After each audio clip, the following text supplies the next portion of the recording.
it's Rob. Welcome to module number 1. Really looking forward to getting started with you. I want to make a couple points very clear as we begin together. You are a great parent. If you weren't here, that would be the bigger issue. But here you are. You're trying to figure out some additional information. We are on this journey together. And so I commend you and I congratulate you for taking this step. That shows that you really care. Number 2, it's understanding within ourselves that emotion that oftentimes drives within us those behaviors that create that, why did I do that as a parent? I wish I could parent better. And that often comes from fear. So for example, when my wife and my daughters got in a car accident and I got that first phone call saying, we were just in an accident, we think there's injuries, we need you to get here right away. I was scared. I was full of fear. That fear was not knowing. It was not knowing what I felt powerless. And so often, you and I both get within our relationships that emotion of powerlessness. And so as we go through these modules together, it's to re-empower us. It's to give you the power back as a parent to learn how to truly understand what's going on inside here with each of your kids so that you can connect. Because when my wife finally got the prognosis and my daughter had a broken leg, my wife had a broken sternum, we knew. We knew what was wrong. We knew what path to healing needed to occur. That gave me a great amount of comfort. So whether our kids are dealing with just really oppositional behaviors, or they're addicted to something, or they won't get off video games, or they yell at us every time we try to parent and discipline, whatever the issue is that's going on within our parenting, that's going to be the first step, is to educate and to really understand what's going on inside of their brain. So let's go on that journey together. And we're going to do that by talking about the brain in 2 parts. Okay? So 2 parts. Science would say there's a lot more than 2 parts, but that's okay. This isn't about science so much as about human connection and really understanding. I've worked with thousands of individuals. Most of those teenagers and their parents. It's been through a lot of trial and error and a lot of practice that I have begun to really master these behaviors that make the biggest difference in getting on top of that fear. So let's go ahead and introduce you to this 2-part brain. My artistry isn't phenomenal in any way, so don't get your hopes up, okay? This part is called the limbic system, or the limbic. We're forevermore going to call this part of the brain it. Because it is the animal brain, the instinctive brain, that lion in each of us. All animals have a limbic system. No animals have a prefrontal. The prefrontal is the second part of our brain that makes us distinctive as human beings. Okay? This part of the brain is the logical part. This part of the brain is the instinctive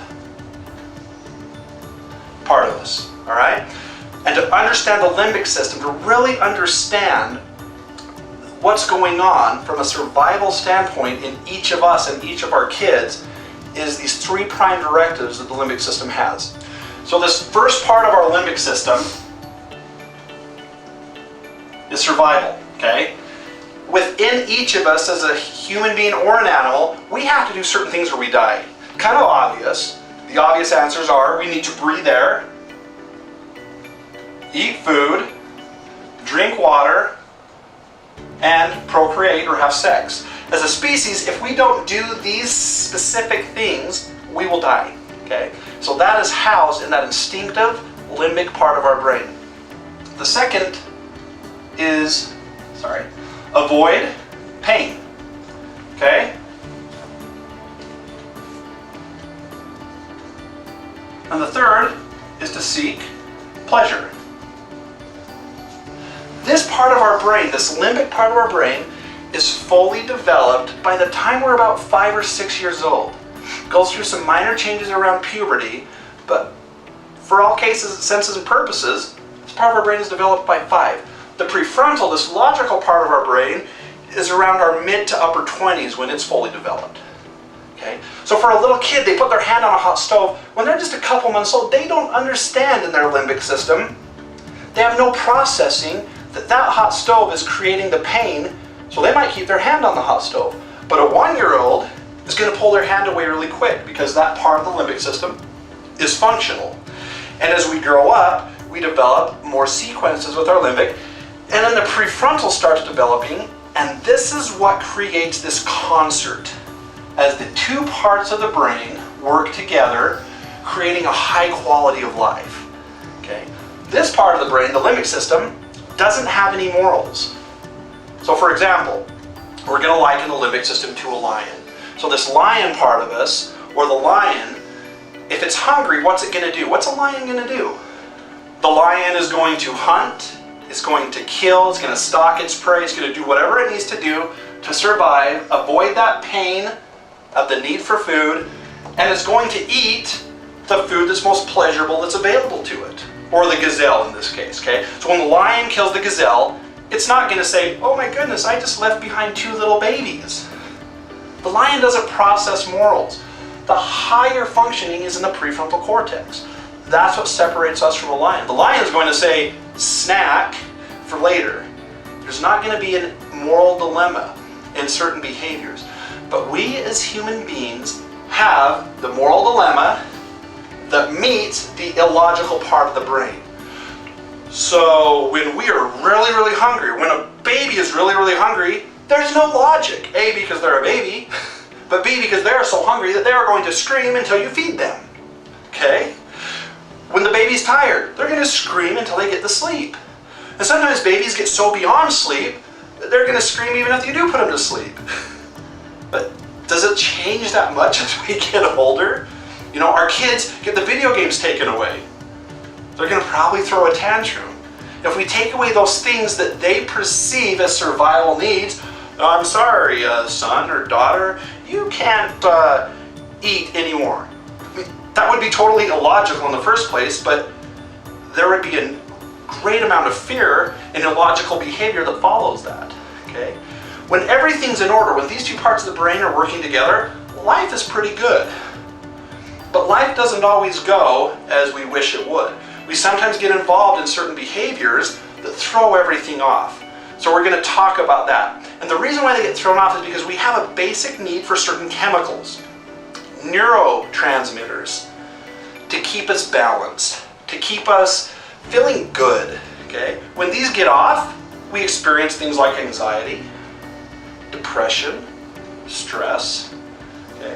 When our chemicals are rebalanced, we feel the opposite, excited, looking forward to, happy. Okay? So let's talk about these chemicals. And I call these the big 4. Okay? Dopamine. Dopamine is the prime chemical that leads to addiction. Okay? The level at which we can get dopamine in our system will predetermine how addictive a substance or material will become. Okay? So something like broccoli for kids, pretty low dopamine scale.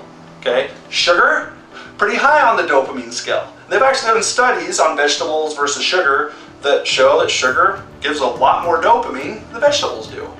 This is why we crave certain things, because we want that dopamine rush. But adrenaline works somewhat similarly, and that's our second one. Adrenaline is that anticipation, that going up the roller coaster.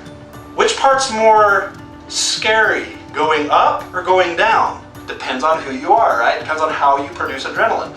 But adrenaline is that hunt, or when we're stalking our prey, when we're excited about if that person will say yes when we ask them out on a date. That's adrenaline, okay? Serotonin is really difficult for our teenagers and kids to experience fully, okay? Serotonin is the balancing chemical. How many of us can say, oh, my kids just seem out of balance? Yeah, pretty much all of us, right? You specifically know what takes your child out of balance. Okay? It might be that they're heartbroken. It might be that they didn't get something they wanted. It could be 100 different things that throws them out of balance. Some of them really logical reasons, you know, if they get turned down on a date or if their friends say something mean to them, that makes sense that they're going to be thrown out of balance. But if it's that they don't get to play video games for 10 hours today, you know, that obviously, there's something else going on there. And we're going to talk about that in just a minute. Oxytocin is the fourth chemical. This is the cuddle or bonding chemical that we experience as human beings. It's what bonds us together. This is why so many kids use unhealthily, or use substances or materials, or want to play video games or whatever it is with other friends. I'm not saying video games are a bad thing. 10 to 12 hours a day can be very unhealthy, obviously. Okay? And when we're experiencing this bonding with others, it can heighten an addiction or it can drive confusion. For example, pornography, if kids are looking at porn, they will be experiencing that pseudo connection because they're seeing someone, they're seeing another human being, but then that's not true. It's not a real connection. And so it leads them to feel great emptiness, almost like they fall off of a cliff emotionally, and then the serotonin's out of balance. But when we are having healthy human relationships, when we go on the family trip, even though the kids might whine a little bit, the teenagers might not want to do exactly what we're doing, overall, there's a sense of connection as a group of people, okay? And so these are the four chemicals that drive behavior. So let's throw something else into the equation. Let's throw a specific type of unhealthy behavior. Let's use heroin, okay? One of the big dopamine drugs. Let's throw heroin into the equation. So what's going on when someone uses heroin? When they use heroin, they're getting a lot of dopamine. And as they get that dopamine rush, the limbic system says, hey, I'm not feeling any pain. Whether it's emotional pain or whether it's physical pain, it's going to start blocking out the pain. So let's talk about some of those pains and then we'll come back to the heroin example. We call these triggers. And I'm going to use this acronym. Okay, blast off stands for being bored, lonely, angry, stressed, tired, overwhelmed, frustrated, or having fear. We all experience these emotions as human beings, okay? And when we experience one of these emotions, our brain communicates. It says, hey, I'm tired. So let's identify how your limbic system and your prefrontal cortex respond to that trigger. So let me ask you the question. When you're tired, you should? What did you say? Sleep? Okay. Some of you might be chuckling and be like, drink a Diet Coke, right? Or down to 5-hour energy. Because our brains get confused with certain needs. We know logically that sleep or taking a power nap or some of these healthy behaviors are what we should do. But because we have been provided with alternatives that are quicker and more efficient in avoiding the pain and frankly can be very pleasurable, we get confused on what's the healthy behavior to do. We know we should sleep, but how many of you have overslept or gone to bed too late or drinking too much caffeine? So now we're starting to recognize, and I'm not doing this to make you feel guilty as an individual. You might be like, oh my gosh, I'm drinking, 15 Diet Cokes a day. But it's important for us to understand how that brain reacts. So let's go back to the heroin. The heroin's producing a ton of dopamine. It's numbing the pain. And so now within the limbic system, there's a memory and an emotion. Both of which come from within the limbic system, our memories and emotions. I now have a memory that heroin will numb pain and be very pleasurable. My prefrontal cortex is probably screaming at me, this is unhealthy. This isn't the right way to numb these pains. But the limbic system at that moment is amoral. Meaning, no right or no wrong. That's what the limbic system does. It just does. It's not its job to function from a moral perspective. It's the job of the prefrontal cortex to house our morals and our values. Because again, this is the higher functioning brain. So there begins to be a battle. And when we fight against a lion, who wins? Ultimately, the lion will win. And so what the limbic system begins to do over time, so once we have that memory and emotion, so next time, even if I'm not tired, I might be frustrated or lonely, the limbic system is going to say, hey, remember when we got all that dopamine through heroin? Let's do that again. And after so many repeated usage, sequences, that part of the brain begins to perceive heroin as a survival need, just as important as air, food, water, or sex. Okay? Even though the prefrontal cortex knows this isn't the case. So it's like, how can my kid get so addicted to video games? Because they're getting a ton of dopamine, they're getting a ton of adrenaline, they're hanging out with their friends and playing. Sometimes they're really isolated because they don't want to be with people. But whatever it is, it's producing what the limbic system perceives as what they need. We're screaming inside of ourselves as parents, that's not what's healthy. Let's get outside and do something. Let's go associate with people. Let's go camping or do some other types of behaviors that are healthier. So this survival need inside of your child becomes the reality. It's kind of like, you're taking away what I need to survive. And it's totally illogical. Because that's what the limbic system does. And over time, it's like the limbic system has these little fingers. Imagine these little fingers reaching up and sabotaging the prefrontal cortex. I'm not saying that any type of unhealthy behavior or addiction is okay. But what I am saying is this is the reality. We are bombarded with so many offerings through technology, through substances, through foods, through medications, through ways to numb the pains that are taking place, that inevitably in each of us as a human being, we're going to start gravitating towards certain behaviors. One of us might be more predisposed to be addicted to cocaine, or marijuana, or heroin, or video games, or Facebooking, or tweeting, or, I might run 12 hours a day, but that's not creating good balance in the rest of my life, even though running is a healthy activity. So almost any activity can become addictive. But our kids go into this fight or flight mode, which is housed in the limbic system. That fight or flight.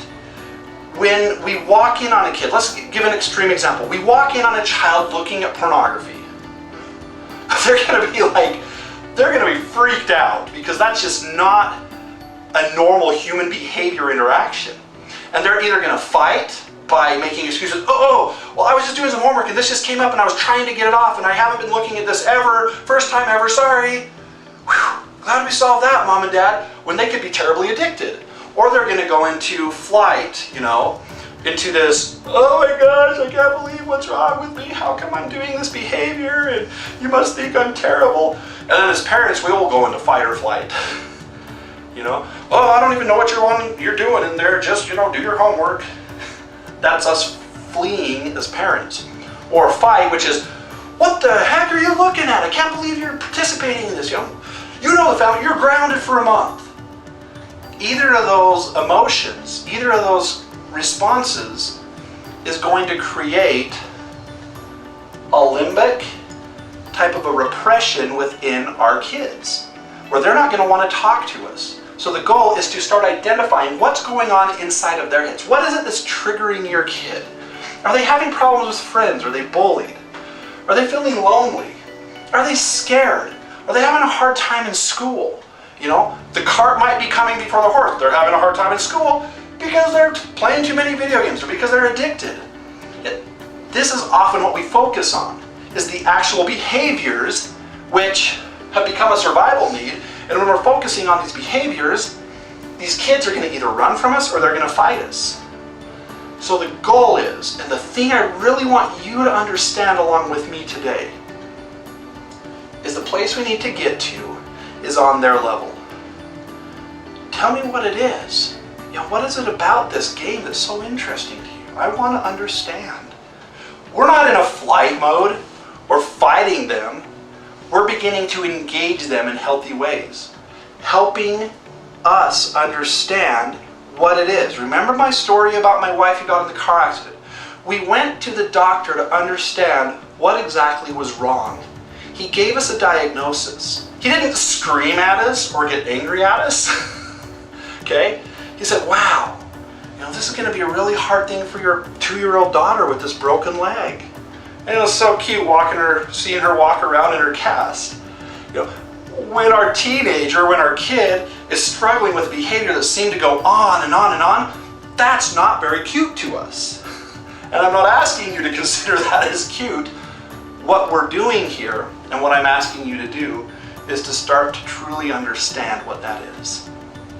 It's one of the hardest transitions we make and you make as a parent, is really getting on their level. Understanding it.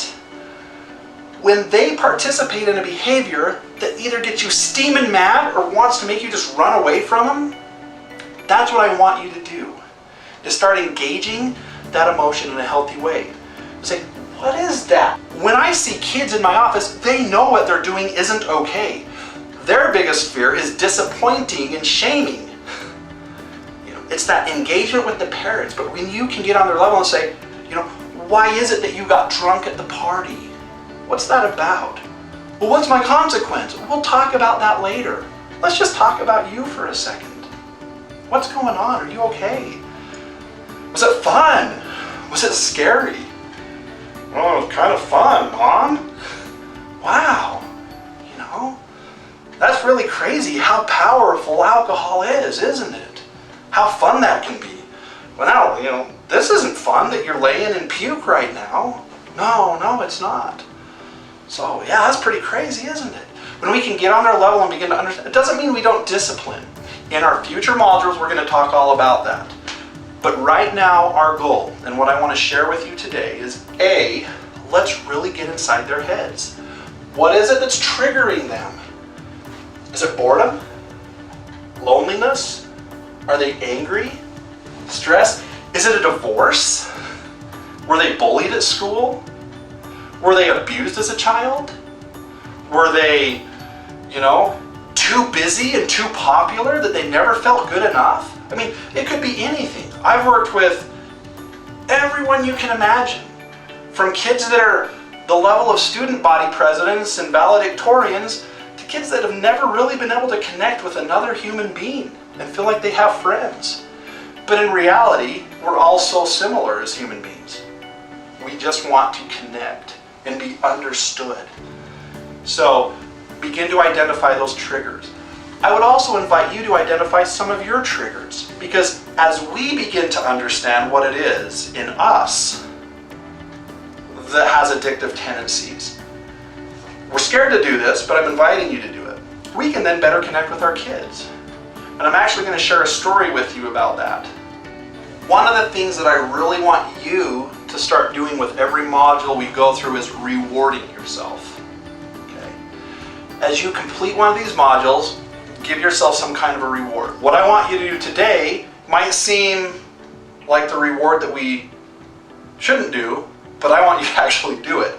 I want you to give yourself a food item that triggers your limbic system. And while you're eating and enjoying that food item, I want you to think about what your prefrontal cortex is doing while it's processing that. I know this sounds kind of weird, but this will be a really cool experiment for you. So whether that's a piece of chocolate cake, while you're eating that chocolate cake, you're going to be saying, oh my gosh, this is giving me dopamine while I'm eating this. And it tastes so good, and that's why I want to eat the whole cake. As we start becoming aware of our own triggers and our own tendencies, we really start connecting with our kids because we can start understanding them. So remember, the limbic system is stuck at about 5 or 6 years old. And I'm going to draw you a little picture here to help illustrate what that's like. I have parents say, I can't believe they're participating in this behavior again. What's wrong with them? Why is this so important? Okay? And I draw a picture. This is a little kid. Let's say this is little Timmy. And Timmy just got a balloon. Okay? And let's say the wind blows and that balloon starts flying away. What we can experience with little Timmy is a frowny face with a tear coming out of his eye. Because that balloon is so important to Timmy at that moment. As an adult, we're like, it's a balloon. Come on, get over it, kid. But for that kid, it's everything. And parents have a hard time connecting this sometimes because we forget what it was like to be that young.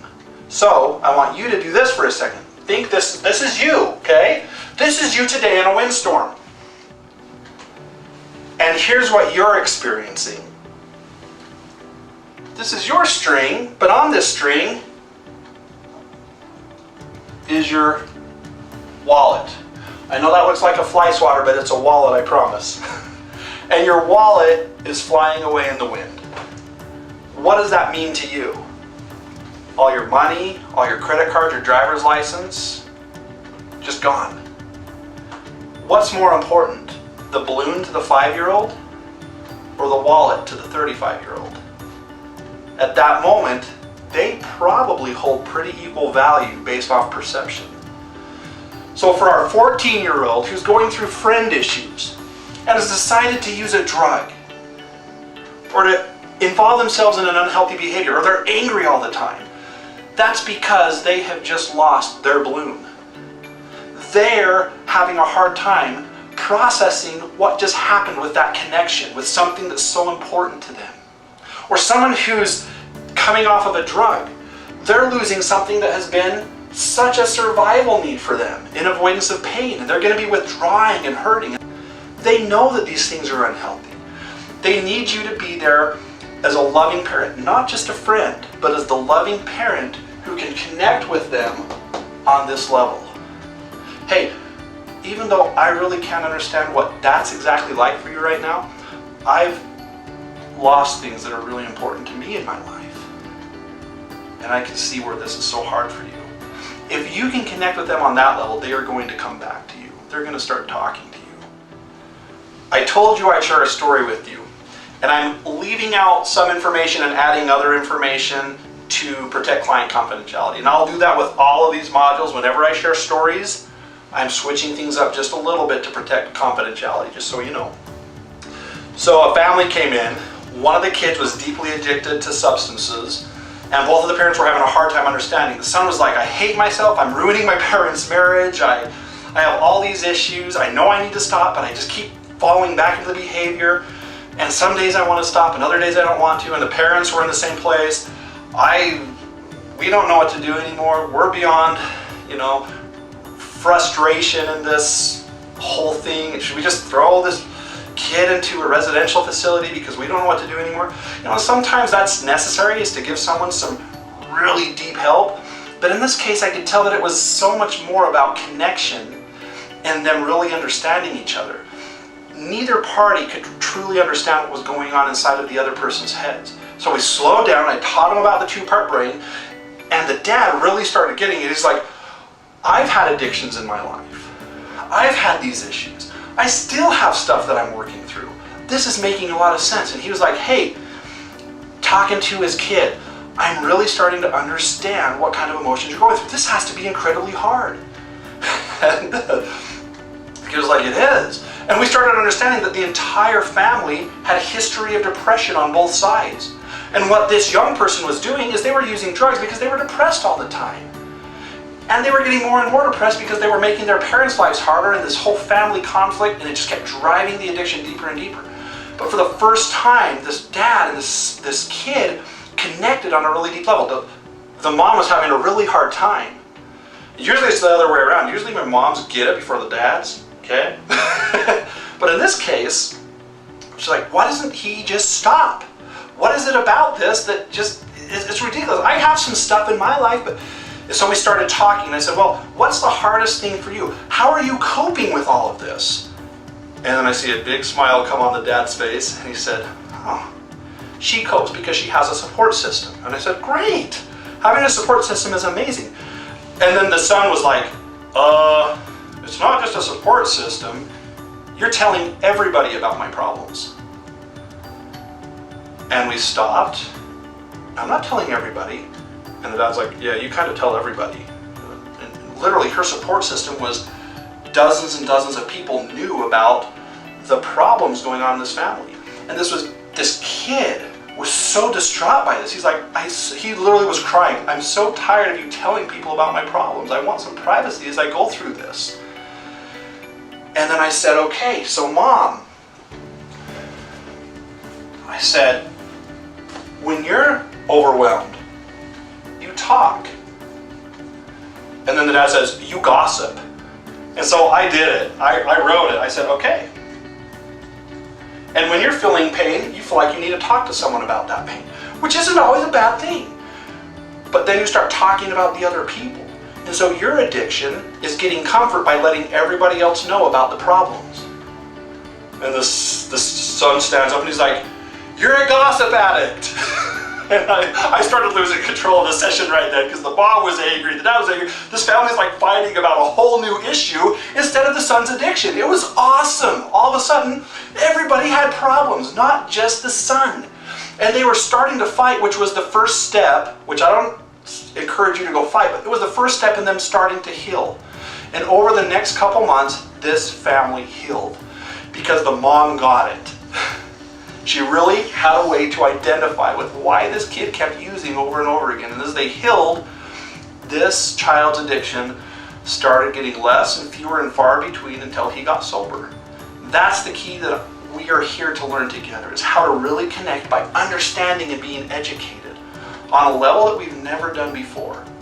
Thank you so much. I'm looking forward to seeing you in Module 2.